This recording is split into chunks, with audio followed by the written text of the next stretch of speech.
Kinabukasan, habang nagliligpit ng higaan si Javier, ay narinig niya ang pagbukas ng pinto ng bahay nila at nasilip niyang pumasok sa loob si Aragon. Lumapit ito agad kay Mang Rigor na kasalukuyang gumagawa ng gamot sa lamesa. "Rigor, kumusta ka?" Nakangiting tanong ni Aragon. Napahinto sa ginagawa si Mang Rigor. Balak mo ba akong tulungan sa mga gawain ko ngayon? Balik tanong ng manggagamot. Nako, nagkakamali ka. Ako ang hihingi ng tulong sa'yo. Alam kong isa ka sa mga taong may mahusay na kaalaman at karunungan. Nakangiti pa rin si Aragon. Tinignan lang siya ng may masamang panunuya ni Mang Rigor. Kaalaman? Marahil sa panggagamot siguro. Sundot pa ni Mang Rigor. Alam mo, Rigor, ayoko makagulo sa trabaho mo, kaya didiretsuhin na kita. May isang tanong lang ako sa'yo. May nakatagpo ka na bang mangkukulam na tinatawag na Abner? Natigilan si Mang Rigor at napatingin ng seryoso kay Aragon habang nakikinig lang si Javier ng maingat sa likod ng kanyang pinto. Hindi, parang hindi siya pamilyar sa akin. Ngayon ko lang din narinig ang pangalan na yan. Sino ba siya? Usisa pa ni Mang Rigor.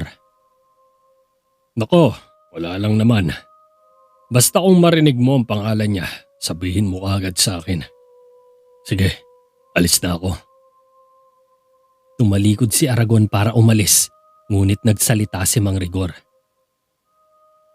Sisiguraduhin kong sasabihin ko agad sa iyo kapag may nalaman ako. Wika ni Mang Rigor. Hindi ka mawawala ng gantimpala sa bagay na ito.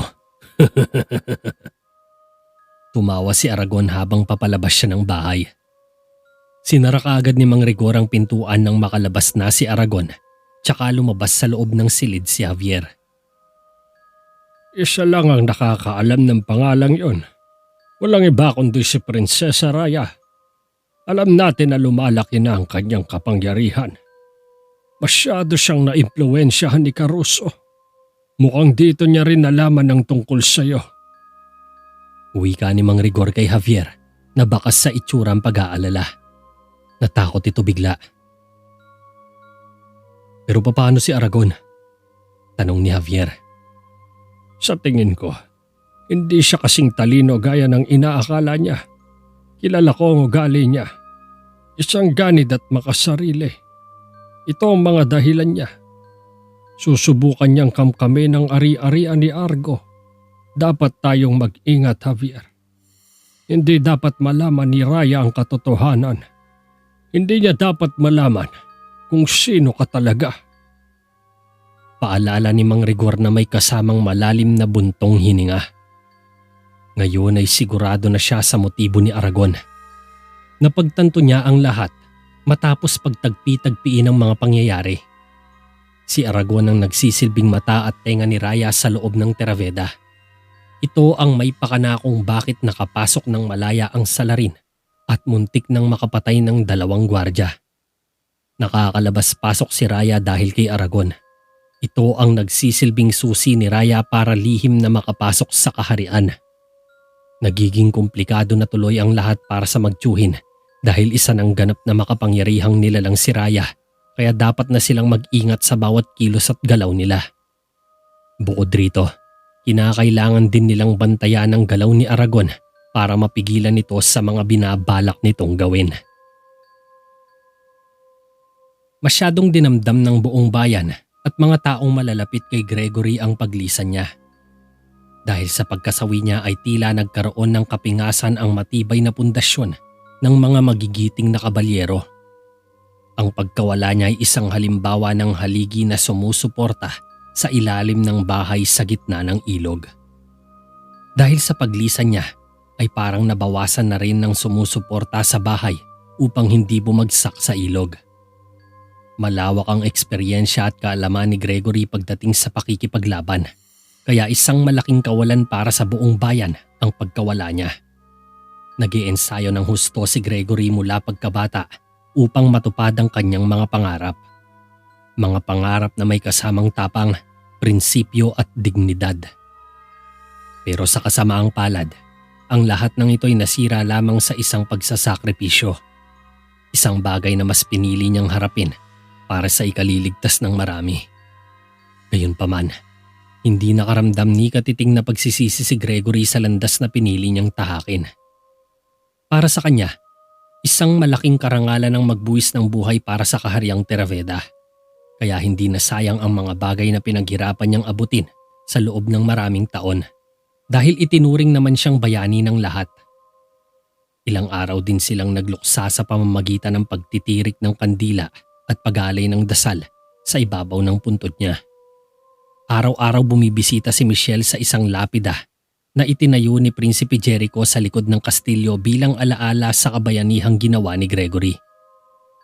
Sa ilalim ng lapidang ito, inilagak ang mga sinunog na gamit ni Gregory. Madalas itong puntahan ni Michelle tuwing nagkakaroon siya ng oras sa trabaho. Palagi niyang nililinisan ng lapida at tinitirikan ng kandila upang pumayapa ang kaluluwa ng kaibigan niya kung saan man ito naroroon. Isang buwan ang nakalipas matapos ang masalimuot na nangyari. Isang aktibidad ang nagaganap sa loob ng Terraveda. Isang caravan ng mga makukulay na kariton ang pumasok sa lungsod. Sa gitna ng main square, makikita ang paglusong ng mga grupong acrobatics, mananayaw, jester juggler at mga malalakas na lalaki. Isang kakaibang acrobatic style ang ipinamalas ng babae nang pumitik ito sa mga bisig ng kanyang kapareha at isang beses na sumirko sa ere. Samantalang gumagawa naman ng nakakaaliw na bagay ang mga juggler sa pamamagitan ng pagpapaikot-ikot ng mga palakol sa kanilang mga kamay ng sabay-sabay. Ang mga malalakas na lalaki naman ay naghahagis ng mga baton sa hangin upang aliwin ang mga taong nanonood sa kanila. Makikita rin sa eksena ang dalawang individual na lukayo o pasayo na masayang kinakawayan ang mga tao sa paligid. Hinding-hindi makukumpleto ang pagtatanghal kung wala ang mga taong ito sa caravan, sapagkat sila ang naatasan na magpatawa sa mga tao. Nakasuot ng makukulay na costume ang dalawa para magmukha silang nakakatawa. Madalas mo silang makikita sa mga handaang pambata o sa perya. Ang circus na ginagawa nila ay hindi pangkaraniwang talento dahil isa silang grupo ng manlalakbay na kinabibilangan ng mga sirkero na turuang mga hayop, mga taong naglalakad sa lubid o alambre, mga taong nagbibisikletang nakaupo sa bisikletang may iisang gulong lang at higit sa lahat ay mga salamangkero. Kalimitang ginagawa ang pagtatanghal ng mga ito sa isang bilugang tanghalan na napapalibutan ng mga upuang itinakda para sa mga tagapanood. Pero mas madalas nilang isagawa ang pagtatanghal sa loob ng isang malaking lona o kubol para sa kanila lamang nakatuon ng pansin ng lahat. Mula sa bintanang nakabukas ay makikita ang tuwa sa mukha ni Javier habang nakamasid sa patuloy na pagpapakitang gilas ng mga sirkero sa main square. Mababakas sa itsura niya ang malaking paghanga sa sirkero. Samantalang si Jericho naman ay hindi gaanong naaaliw sa mga nagtatanghal. Para sa kanya ay mga bata lang mag-isip ang mahilig manood sa mga ganyan. Oh, nakita mo ba yon? Nakakatuwa talaga silang panoorin. Wika ni Javier habang aliw na nanonood sa binata. Lalaking naghahagis ng baton sa hangin? Kalokohan. Saglit na sumilip sa bintana si Jericho pagkatapos ay kinuha ang isang papel para basahin. Natunaw ang masayang mood ni Javier at inis na napatingin kay Jericho. Ano bang problema mo? Tanong ni Javier. Wala. Hindi lang ako natutuwa sa mga ganyang pagtatanghal. Nakatuon pa rin ang pansin ni Jericho sa binabasa. Lumapit sa kanya si Javier. Ano ka ba naman? Dapat magsaya ka ngayon. Isang malaking piging ang idarao sa iyong kaarawan. Maraming mga mananayaw, mahikero at payaso na magpapasaya sa iyo. Kaya hindi ka dapat nakabusangot dyan. Naiinis na saway ni Javier kay Prinsipe Jericho. Sabihin na lang natin na marahil hindi ako madaling humanga kaysa sayo. Ani Jericho. Nilapag niya ang papel sa mesa at lumabas. Basta ako, abangan ko talaga to. Masayang wika ni Javier at sinundan si Jericho. Kasi isip bata ka. Masungit na lumabas ng silid si Jericho. Napahinto si Javier at sinundan ng matalim na tingin si Prinsipe Jericho. Loko yun ah. Pero ganun pa man, mas matalino pa rin ako kesa sayo. Mahinang sabi ni Javier. Subalit na dinig yun ni Prinsipe Jericho. Narinig ko yon. Ngumiti si Javier at sinundan sa labas ang prinsipe. Samantala, sa banquet hall naman ay inaayos na ng mga sirkero ang kanilang gagamitin sa pagtatanghal. 2 akrobatang nag-setup ng circular board na hinati sa mga segment na may maliwanag na kulay. Dumaan sa kanila ang isang lalaki na tinitignan ng mga paghahanda. Tinitignan ng lahat kung ano ang nararapat na gawin. Maya-maya ay may narinig siyang tunog sa malapit. Napalingon siya sa paligid at nakita sa gitna ng bulwagan ng mga bagay na lumilipad palabas sa isang malaking baul. Naiinis niyang nilapitan to habang nakatago sa likod ang mga kamay niya. Patuloy na nagsisilipara ng mga gamit mula sa loob ng malaking baul. Mukhang may hinahanap kaya Badong? Tanong ng lalaki. Lumabas ang isang ulo ng payaso. Sumilip ang 2 mata sa gilid ng ibabaw ng baul habang nakangisi ang lalaki. Nakasuot ito ng makulay na costume habang natatakpan naman ng makeup ang muka. Ang espesyal na regalo natin sa prinsipe. Hindi ko po mahanap kahit saan. Nagpatuloy sa pagkalkal ng mga gamit sa baul si Badong. Huwag mo nang hanapin yun. Nandito na sa akin ang hinahanap mo. Tinago ko to. Biglang nilabas ng lalaki ang isang kahon at ipinakita kay Badong ang mga matatalas na punyal na ibinabato. Kasabay nito ay isang nakakatakot na ekspresyon ang ipinakita ng lalaki kay Badong. Napalunok ng laway si Badong nang kinuha ng lalaki ang isang punyal at naglakad palayo. Parang pinapaalala niya kay Badong na malapit nang magsimula ang pagtatanghal kaya dapat na niyang ihanda ang sarili niya. Dapat nating tiyakin na ito ang isang araw ng pagdiriwang na hindi malilimutan ng batang prinsipe. Pinaikot ng lalaki sa kamayang patalim at ibinato ito ng malakas sa hangin. Tumusok ang patalim sa gitna ng board na may nakakatakot na katumpakan. Nadatna ni Prinsipe Jericho ang kanyang ama na nakaupo sa silya habang tulalang nakatitig sa lamesa sa tabi ng bintana. Naisipan niyang bisitahin ito upang kamustahin ang kalagayan. Masyadong umihina at lumulumbay ang resistensya ni Haring Argo. Kapansin-pansin ang kalungkutan nito sa mga mata. Tila wala na itong ganang mabuhay. Lumapit si Jericho at naupo sa tabi ng ama niya tulad ng kanyang karaniwang ginagawa sa tuwing bumibisita siya. Tinalakay ng korte ang taunang pagpapataw ng buwis ngayon. Minungkahi ng konseho na itaas natin to. Ngunit sa pantaha ko, hindi to kakayanin ng mga tao. Sobra na ang kanilang pasanin sa buhay. Panimulang wika ni Jericho. Hindi na natin dapat pag-usapan ang mga usaping tungkol sa korte ngayon. Nagulat si Jericho sa sagot ng kanyang ama.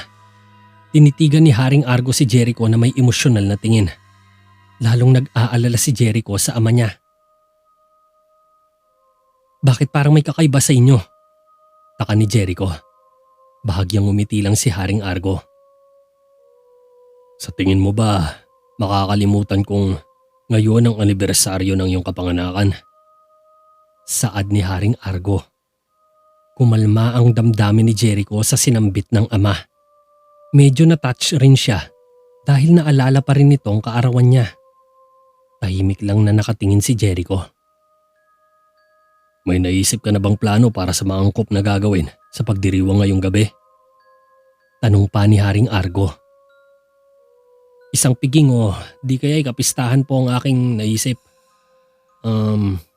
Ilang libangan. Bukas ko na lang sasabihin sa inyo ang lahat ng detalye.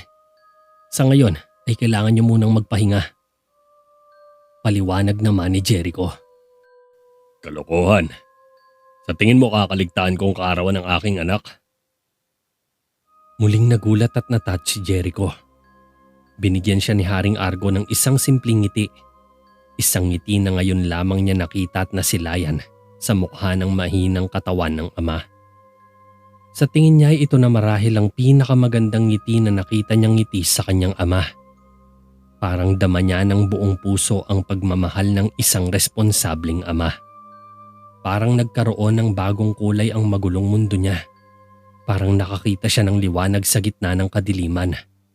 Parang nabigyan siya ng pag-asa. Pakiramdam ni Jericho ay nananaginip lang siya at tila hindi kapani-paniwala ang kanyang nakikita. Sinampal niya ang sarili, subalit mali ang kanyang akala dahil sa pagkakataong ito, sa loob ng higit 1 taong pagdurusa ay nagawa pa ring magpakita ng ngiti ni Haring Argo. Sumilay ang ngiti sa mukha ni Jericho na may kasamang luha. Para sa kanya, ito na marahil ang pinakamagandang regalo na kanyang natanggap sa buong buhay niya. Sa sumunod na gabi, napuno ng maraming bisita ang banquet hall. Nakibahagi sa malaking piging ang mga kabalyero at mga courtier sa kaarawan ni Jericho. Dumagsa sa lamesa ang maraming pagkain, iba't ibang putahe at may masasarap na alak na nakahanda. Bukod rito ay napuno rin ng libangan ng bulwagan. Lahat ay nag-e-enjoy habang naaaliw sa palabas. Napahanga sila sa husay ng mga performers. Makikita ang saya nila sa mga mukha habang nagbubuga ng apoy ang isang lalaki mula sa kanyang bibig. Kinaaliwan din nila ang payat na lalaking nagpaikot-ikot ng 3 baton habang pinapasirko ito sa ere gamit ang kamay. Tinignan ni Prinsipe Jericho ang kanyang ama na may malawak na ngiti sa labi habang nakaupo sa tabi niya. Halatang aliw na aliw din to sa panonood. Biglang itinaas ni Haring Argo ang kanyang kupita. Nakangiting kinampay ito ni Jericho at sabay silang lumagok ng alak. Tuwang-tuwa siyang makita ang ama sa ganito kaayos na kalagayan. Pakiramdam niya ay nagbalik na ito sa normal. Bumuti ang lagay at bumalik ang dating sigla. Sobrang namiss niya ang ganitong mukha ng ama niya. Palaging nakangiti at nakatawa sa ganitong mga okasyon. Maya-maya pa ay biglang nagpalakpakan ng lahat nang matapos ng mga sirkero ang kanilang pagtatanghal. Napatingin sila sa pinuno ng mga sirkero na nakatayo sa gitna ng mga kasamahan nila. Yumuko ito ng buong paggalang sa harap ng lahat bilang pagtatapos ng tanghalan. Pagkatapos nito ay sandaling binalot ng nakakabinging katahimikan ng bulwagan. Nakatuon ang mga mata ng lahat sa pinuno ng mga sirkero habang ito ay nakangiti na tila may gustong iparating. Kailangan ko ng 1 taong magboboluntaryo sa gagawin kong pagtatanghal. Humakbang papalapit sa harap ng lamesa ang lalaki habang nakatuon ang mga mata sa prinsipe. Prinsipe Jericho, anong mas maganda o masangkop na okasyon para ipakita mo ang iyong maalamat na katapangan? Wika ng lalaki. Natigilan si Jericho at napatingin sa ama niya. Tinatanggap mo ba ang hamon? Patuloy ng lalaki. Napansin ni Jericho ang mga titig ng mga courtier at mga kabalyero na naghihintay sa kanyang desisyon. Tumayo si Jericho at tinapik ang braso ng ama niya na sumasang-ayon dito. Siyempre, tinatanggap ko. Nakangiting sagot ni Jericho. Nagpalakpakan ng lahat habang naglalakad si Jericho patungo sa unahan ng bulwagan. Kaya lang, hinarang ito bigla ni Javier, dahilan para tumigil sa paglalakad si Jericho. Ligtas ba to? Bulong ni Javier. Ano ka ba, Javier? Siyempre hindi. Ang paghagis ba naman sa'yo ng kutsilyo ay matatawag bang ligtas? Pero hindi ako makatanggi sa hamon niya. At isa pa, nanonood ang aking ama. Gusto ko siyang matuwa. Pabulong na sagot ni Jericho. Napansin niyang sa kanila lang dalawa nakatuon ang atensyon ng lahat. Wala nang nagawa si Jericho kundi hubarin ang kanyang balabal. Iniabot niya ito kay Javier at ginawang dahilan upang takpan ang tunay na nararamdaman sa papalapit na kamatayan. Napabugas saglit ng hangin si Jericho bago siya lumapit sa circular board kung saan naghihintay sa kanya ang pinuno ng mga sirkero. Ngumiti si Jericho sa harap ng mga bisita nang makatapak na siya sa maliit na lona. Pagkatapos nito ay inilagay na ni Jericho ang sarili sa bilog na tabla. Itinali ni Badong at ng kasamahang lalaki ang kanyang mga kamay at paa sa mga restraint sa gilid ng board. Kung titignan mabuti, para siyang si Kristo na ipinako sa krus. Ngunit ang kaibahan lang ay nakabuka ang kanyang mga binti at kamay sa bilog na tabla. Bahagyang kinakabahan si Jericho habang nakatingin siya kay Badong at sa lalaki na seryoso rin na nakatitig sa kanya. "Huwag kang matakot, kamahalan. Hindi ako nagmimintis sa aking target," wika ng lalaki. "Magaling. Nakatutuwa itong marinig," sagot ni Jericho. Halatang kabado pa rin ito. Nagtaka siya nang maglabas ng mansanas ang lalaki. "Maaari ba?" tanong ng lalaki kay Jericho. "Teka, anong gagawin mo?" Bago pa makatutol si Jericho ay pinasubo sa kanya ng lalaki ang mansanas. Tumango ang lalaki kay Badong nang bumara ang mansanas sa labas ng bibig ni Jericho. Itinulak ng maliit na lalaki ang gulong at nagsimulang umikot ang board. Habang tumatagal ay bumibilis ang pag-ikot nito. Nagkaroon ng malakas na sigawan ng mga manonood habang umiikot si Jericho sa board. Nahihilo siya at medyo naduduwal. Lumapit ang isa pang maliit na lalaki sa pinuno ng mga sirkero na may dalang kahon. Dito kinuha ng lalaki ang mga matatalas na kutsilyo habang nakangiting pinapaikot ni Badong ang board. Itinaas ng lalaki ang talim para makita ng karamihan. Nang hindi man lang sigurado sa pagpuntirya, biglang lumingon ang lalaki at ibinato ang patalim kay Prinsipe Jericho. Tila kumatok ito sa board at ilang sentimetro lang ang layo mula sa mukha ni Jericho. Isang malakas na buntong hininga ang pinakawalan ni Michelle na sinunda naman ng palakpakan ng mga bisita. Habang umiikot siya, maingat na tinitigan ni Jericho ang patalim habang kagat-kagat niya pa rin ang mansanas. Labis na humanga si Haring Argo at napapalakpak sa sobrang tuwa.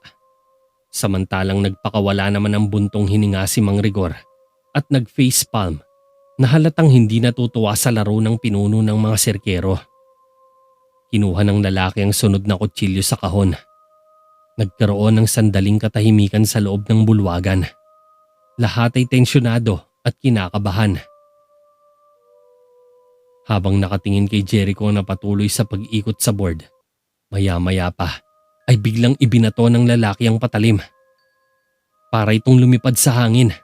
Tinitigan itong mabuti ni Jericho. Nagulat siya nang mabilis na dumiretso at bumaon sa board sa kabilang bahagi ng ulo niya ang kutsilyo. Napalunok ng laway si Jericho. Kamuntikan na siyang madali. Akala niya'y katapusan na niya. Mabuti na lang ay mabilis ang pag-ikot ng board kaya lumihis sa ritmo ang patalim. Nakahinga ng maluwag si Jericho sa nangyari.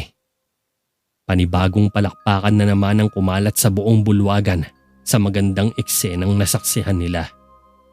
Maging si Haring Argoy, hindi mapigilan ng saya sa mga tricks na pinapakita ng lalaki.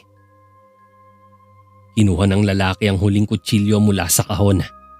Ipinakita niya ito kay Haring Argo. Biglang natunaw ang ngiti ng hari habang tinititigang mabuti ang kutsilyong nilalaro ng lalaki sa kanyang kamay. Parang nang uuyam, parang nagbibigay babala sa susunod na mangyayari. Napapikit na rin si Michelle sa matinding tensyon at saglit na napalingon kay Jericho na umiikot pa rin sa board.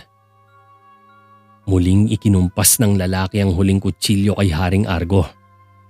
Tumango si Haring Argo bilang permiso para ihagis niya ito.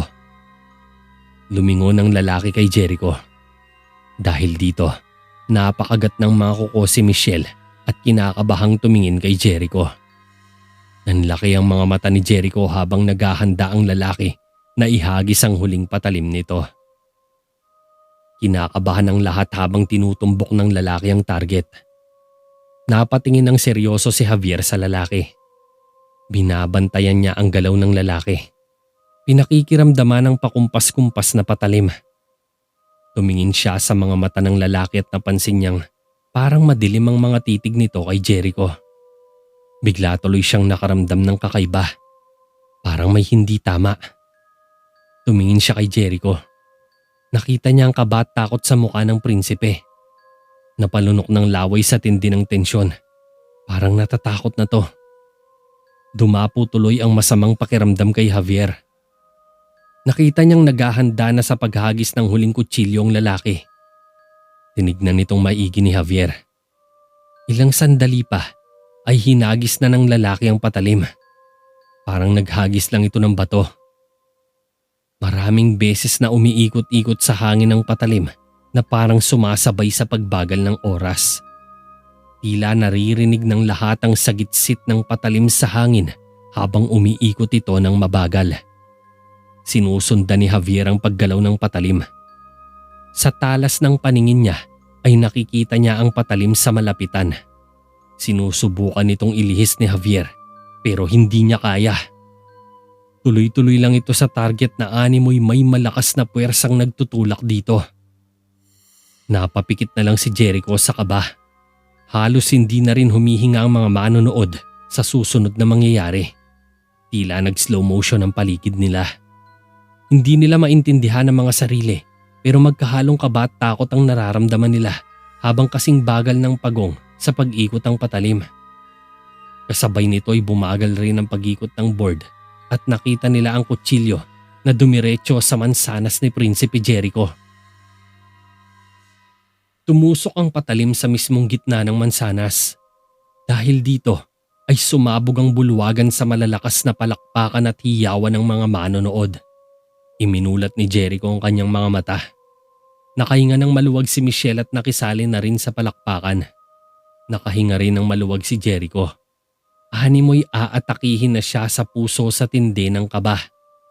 Taas noon namang itinaas ng lalaki ang kanyang mga kamay bilang pasasalamat sa papuring natatanggap. Tinulungan ng isang sirkero si Jericho na makababa mula sa Wheel of Death. Inihagis ni Jericho ang mansanas sa ere. Pagkatapos ay sinalo rin nito. Lumapit sa kanya si Javier na dala ang maharlikang balabal niya. Isinukob ito ni Jericho sa tulong ni Javier. Nakita mo na, Javier, wala kang dapat na ikabahala. Kinagat ni Jericho ang mansanas. Ang yabang nito ah. Ikaw nga yung takot dyan sa umpisa eh. Sabay halakhak ni Javier habang lumalayo si Jericho. Lumapit naman si Baldo sa pinuno nila na nakatayo lang sa gilid. Mabuti na lang at kumagat siya sa pain. Ilang oras lang ang lilipas. Magsisimula ng magkabisa ang pampatulog sa mansanas. Kapag nangyari yon, hindi na may pagtatanggol ng prinsipe ang kanyang sarili. Wala na siyang magagawa pa kundi sapitin ng masakit na kamatayan. Matalim na tinignan ng dalawa si Jericho na kinakain ng mansanas habang nakaharap sa mga kabalyero niya na tuwang-tuwa sa kanya. Ilang oras ang nakalipas, pasuray-suray na pumasok si Jericho sa silid niya kasunod si Javier. Medyo dumidilim na ang paningin niya dahil nagsisimula ng magkabisa ang sedative na nakahalo sa mansanas. Antok na si Jericho at hindi makatayo sa sariling mga paa. Sinasabi mo ba sa akin na hindi ka man lang natakot? Wika ni Javier sabay sara ng pinto. Siyempre hindi. Isa akong mandirigma. Dapat mong matutunang kontrolin ang iyong takot para hindi ka mataranta. Biglang bumangga sa isang haligi si Jericho. Nahilo ito pero nasalo siya ni Javier. Napigilan siyang bumagsak sa sahig. Nagpatuloy sa paglalakad si Jericho at sandaling umupo sa kanyang kama. Sumandig naman si Javier sa haligi at pinagmasdan maigi ang prinsipeng tila lalong-lalo sa droga at alak. Mukhang natakot ka talaga kanina, lalo na dun sa huling patalim. Pangaasar ni Javier. Nagsimulang maghubad ng damit si Jericho. Nakakatuwang makita ang aking ama na nagsasaya. Noong tinitignan ko siya kanina, parang ang sigla-sigla niya. Sumagi ang isang nag-aalalang pag-iisip kay Prinsipe Jericho.